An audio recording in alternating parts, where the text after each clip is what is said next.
Com o passar dos anos, o tema da xenofobia ascendeu no espaço de discussão internacional e seguiu o curso natural de todos os assuntos que caminharam tal trajetória, sua representação em produções culturais. O filme original da plataforma Netflix, Adu, de direção do espanhol Salvador Calvo, é um exemplo concreto desse fenômeno.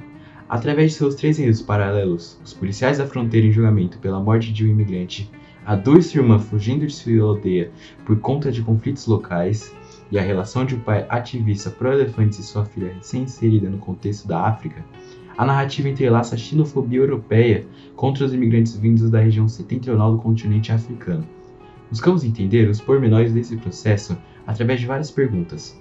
O que é? Quem são os agentes desse fenômeno? Como ele transparece? Como ele se apresentou ao longo dos anos? E o porquê dele acontecer?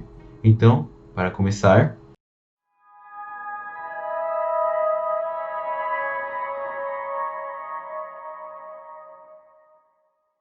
O Alto Comissariado das Nações Unidas para Refugiados define a xenofobia como atitudes, preconceitos e comportamentos que rejeitam, excluem e frequentemente difamam pessoas, com base na percepção de que eles são estranhos ou estrangeiros à comunidade, sociedade ou identidade nacional. Entretanto, desprovida de contexto, essa definição pode parecer vaga. Então, vamos a uma série de exemplos que se encaixam em situações xenófobas. 1. A associação de pessoas do Oriente Médio e do Norte da África como terroristas ou homens-bomba. 2. Nos Estados Unidos da América, a ideia de que latinos, principalmente vindos do México, roubam empregos. 3.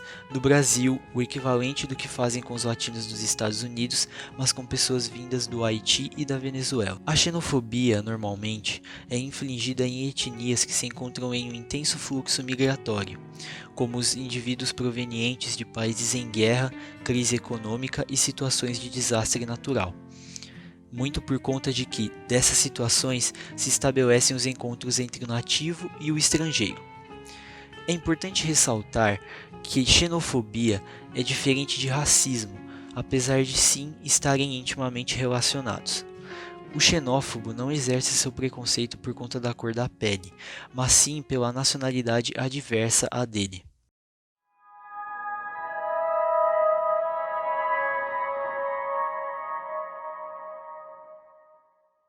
As maneiras de que a xenofobia pode transparecer são várias e dependem muito do contexto situacional e histórico em que os casos acontecem. Podemos classificar a xenofobia em 2 tipos, velada e aberta. A xenofobia velada é muito comum nos dias de hoje e normalmente mascara seus sentimentos contra estrangeiros com opiniões que fogem à discussão étnica. Ela pode ser realizada de diversas formas, como por exemplo, o apoio de pautas econômicas que prejudicam imigrantes pelo próprio motivo de prejudicar imigrantes e o apoio à prisão de pessoas que vêm de fora por crimes que, se fosse alguém da sua nacionalidade, você relevaria. O Brexit é um movimento que busca emancipar o Reino Unido da União Europeia, e o argumento de que a nação é economicamente puxada para baixo é muito utilizado por aqueles que, por meio da separação, querem a complicação do processo de entrada de estrangeiros no país. A xenofobia aberta foi comum na Idade Antiga, por meio da opinião grega aos povos intitulados bárbaros na Idade Média, impulsionado pelo eurocentrismo e estados fascistas. Aqueles que a praticam não buscam mascarar seus sentimentos contra estrangeiros com opiniões que fogem à discussão étnica. A xenofobia aberta é confundida com a velada, muitas vezes por se tratar abertamente não ao indivíduo, mas à classe de estrangeiros. Um exemplo disso seria a Alemanha hitleriana, que atribuiu aos estrangeiros a culpa da Primeira Guerra Mundial e, consequentemente, a derrocada econômica que a nação sofreria nos anos subsequentes.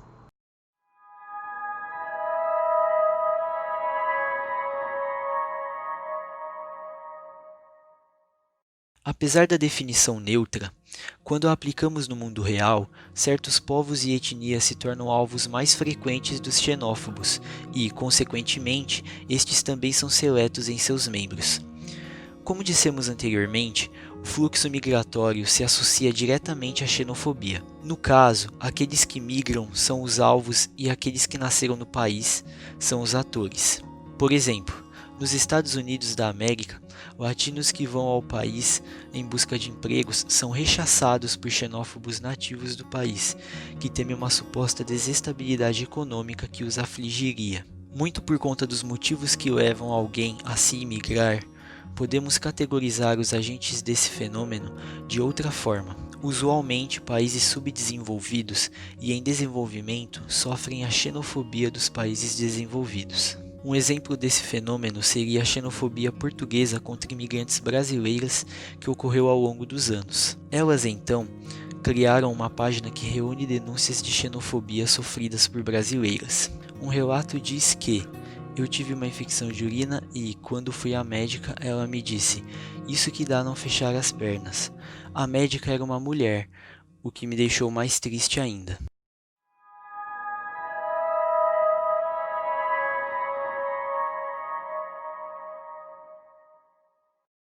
É difícil apontar com exatidão a data de início do sentimento xenófobo na história humana, mas, ao analisarmos o fenômeno, a partir de uma perspectiva histórico-geral, o tratamento greco-romano para com os povos germânicos se encaixa com a primeira grande xenofobia feita de maneira sistemática, classificando-os como bárbaros e selvagens pela diferença de crenças e costumes.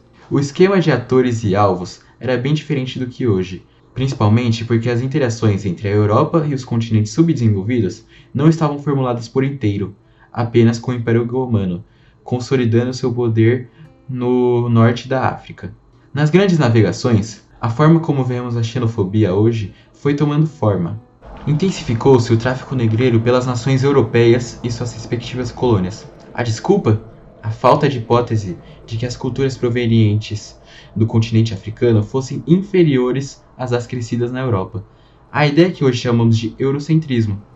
Para os eurocêntricos, a inferioridade é o que resta para os deuses, os ritos e os hábitos de quem não nasceu no continente. Tudo que não aderisse às diretrizes do cristianismo e da vivência europeia era irrelevante e, portanto, o uso das pessoas não europeias deveria ser revertido para o benefício da Europa. Na Idade Contemporânea, os protagonistas da xenofobia se tornaram os estados de inclinações fascistas, como a Itália e a Alemanha do pós-Primeira Guerra Mundial, e os partidos de extrema-direita espalhados pelo mundo, como uma ala dos republicanos americanos, a DUP inglesa, e o novo governo italiano. Categorizam-nos, assim, muito por conta de políticas como construção de barreiras físicas em suas fronteiras, até a recusa de permissão para atracar em seus portos por barcos migratórios.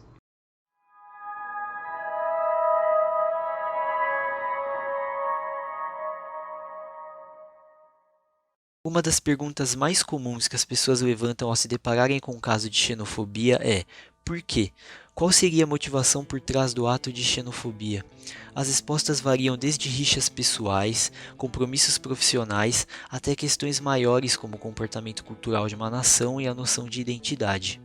A xenofobia, muitas vezes, é motivada não pelo que imigrantes são em um maior contexto político, mas sim no que eles representam para a vida do indivíduo. A atribuição de que um imigrante roubará o emprego de um nativo se tornou um clichê xenófobo e, por conta dessa característica comum entre aqueles que praticam, começou a ser usada como tática por políticos da ultradireita para atrair leitores que se sentem ameaçados economicamente pelos estrangeiros. A extrema-direita mundial não se reserva a inimizar aqueles que vêm de fora apenas no espectro individual, levando a outro motivo para a xenofobia, a sensação de perda da identidade nacional. Esse flerte com o nacionalismo sugere que os imigrantes, seja por seus hábitos ou pela mera vivência em seu país, contrariam o que a ideia romântica daquele país representa e corrompem a alma daquela nação. Vê-se que as motivações por trás da xenofobia não são meras gratuidades, mas sim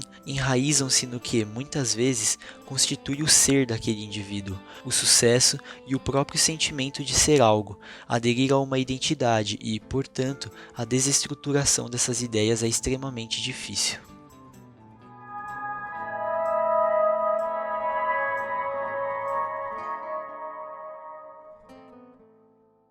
A xenofobia é, para uma boa parte das populações dos países, uma triste realidade e uma compreensível frustração que esses se sintam punidos por buscar um sonho em outro país, seja uma carreira que gere mais frutos, até o lugar em que não se acorde ao som de bombardeios. A melhor maneira de combater a xenofobia é a divulgação de informações e conhecimentos sobre o assunto. As ideias xenófobas foram construídas ao longo de anos por meio da passagem cultural, mas tudo que se impregna no consciente popular pode ser desconstruído através de uma contracultura, como, por exemplo, em filmes como Adu ou até mesmo em videogames como Life is Strange 2. O que essas obras podem fazer, mais do que qualquer outro meio de comunicação, é que o espectador tenha empatia pelos personagens que passam pela tela. O que elas podem fazer é mostrar que aquele que você acha tão diferente, no fim das contas, é alguém que mais se assemelha a você.